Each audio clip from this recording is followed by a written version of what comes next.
Nikusanue. Je, wajua mwanzilishi ama mmiliki wa brandi ya Louis Vuitton au LV amezaliwa nchi gani, ametokea wapi na kwa nini ameanzisha brandi yake ya Louis Vuitton? Leo niko hapa kukupa short story ambayo inahusiana na brandi hii ya LV ambayo duniani kote inafahamika, mastaa wanaipenda sana, hata mimi nikiwemo naipenda sana brandi ya LV, maana nguo zake ni nzuri, pia ni classic, material yake yamezingatiwa.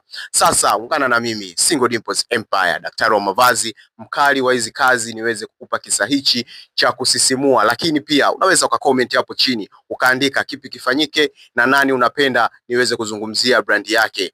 Tarehe 4 ya mwezi wa 8 mwaka 1821 katika kijiji ambacho kinapakana na mji wa Paris alizaliwa bwana Louis Vuitton katika hicho kijiji. Lakini pia baba yake mzazi na Louis Vuitton, yeye alikuwa ni fundi seremala. Hivyo kadri umri wa Louis Vuitton ulivyokuwa unazidi kusogea, ndivyo alivyokuwa anasaidiana na baba yake katika kazi hiyo ya ufundi seremala.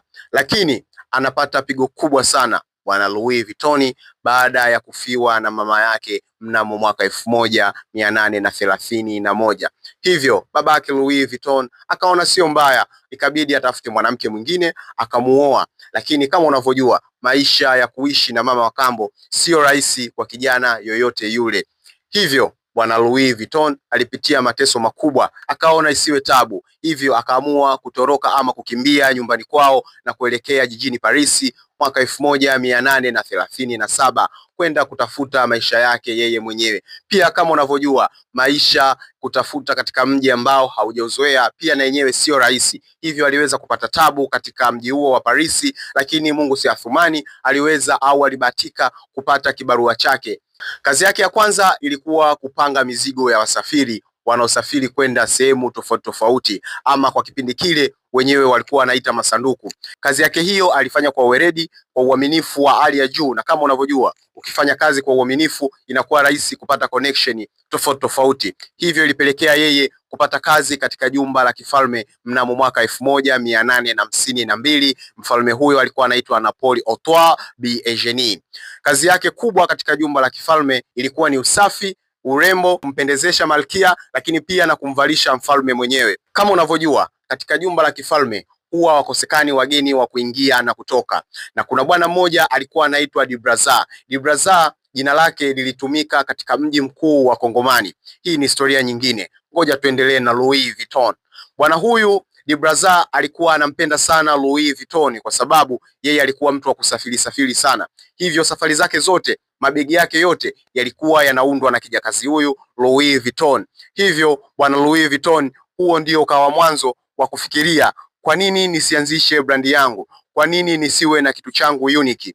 Hivyo ilipofika mwaka 1854, Louis Vuitton akaamua kumuoa bibi Bi Clemence Emilie Palliot. Lakini pia ndani ya mwaka huo huo 1854, katika mtaa wa Neve jijini Paris, aliweza kufungua brandi yake ama duka lake la kwanza ambalo jina lake aliliita LV. Bwana LV na mkewe waliweza kubahatika kupata mtoto mmoja wa kiume, alikuwa anaitwa Josh. Biashara ilikuwa nzuri sana kwa brandi ya LV kwa kipindi hicho, maana wasafiri walikuwa ni wengi sana. Hivyo walikuwa wanahitaji mabegi pamoja na masanduku ya kusafiria, kwa sababu miaka hiyo ndiyo reli ilikuwa inapita kwenda nchi za Ulaya tofauti tofauti. Kwa hiyo bwana LV yeye na brandi yake aliweza kufanya vizuri sana. Brandi ya LV iliweza kukua kwa kiasi chake, hivyo ikapelekea bwana Louis Vuitton kwenda kufungua kiwanda chake pembezoni mwa mto la Seine mwaka 1859, na kiwanda hicho kidogo kiliweza kuajiri watu wapatao 20. Kitu kibaya kinatokea kwa bwana Louis Vuitton au brand ya LV.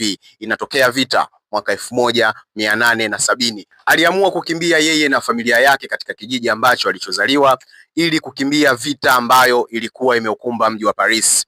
Ilipofika mwaka 1871, baada ya vita kumalizika, bwana Louis Vuitton yeye na familia yake wakaamua kurejea katika jiji la Paris. Lakini cha ajabu, katika duka lake hakuna hata kitu kimoja ambacho alikikuta zaidi ya fremu tu, na katika kiwanda chake aliweza kukuta mashine za kuzalisha. Hivyo ikambidi yeye na mtoto wake Josh waweze kushirikiana, waweze kurudisha brandi yao, kwa sababu uzuri ni kwamba walikuwa tayari wameshatengeneza mizizi, hivyo kupata mashina ilikuwa rahisi kabisa.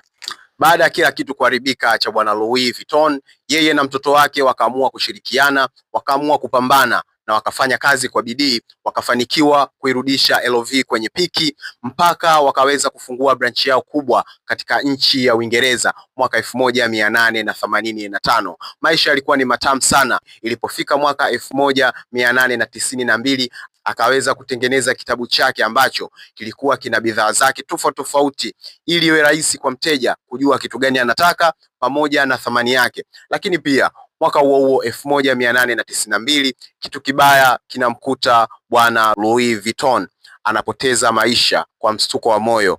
Ikawa pigo kubwa kwa brandi hiyo ya LV, lakini mtoto wake Josh ikabidi ayavae majukumu ya baba yake. Lakini pia Josh naye alibahatika kupata mtoto wake wa kiume ambaye alikuwa anaitwa Gaston. Hivyo mamlaka yakabaki kwa mtoto wake Josh baada ya mzee Louis Vuitton kupoteza uhai wake. Ilipofika mwaka 1893 bwana Josh anaamua kufunga safari na kuelekea Marekani kuweza kupata maarifa zaidi, brandi yao wataitanua vipi na kuongeza mawakala katika nchi tofauti tofauti. Kutokana na uzoefu ambao walikuwa nao bwana Josh aliyoachiwa na mzee wake Louis Vuitton, kwake ilikuwa rahisi kuelekea malengo ambayo alikuwa ameacha mzee wake. Brand ya LV ikawa kubwa kimataifa zaidi na zaidi. Pia kitu kibaya kinamkuta bwana Josh, anafariki dunia na kampuni kumwachia mtoto wake Gaston. Gaston na yeye alibahatika kupata watoto watatu ambaye ni Jacques, Henry pamoja na Claude.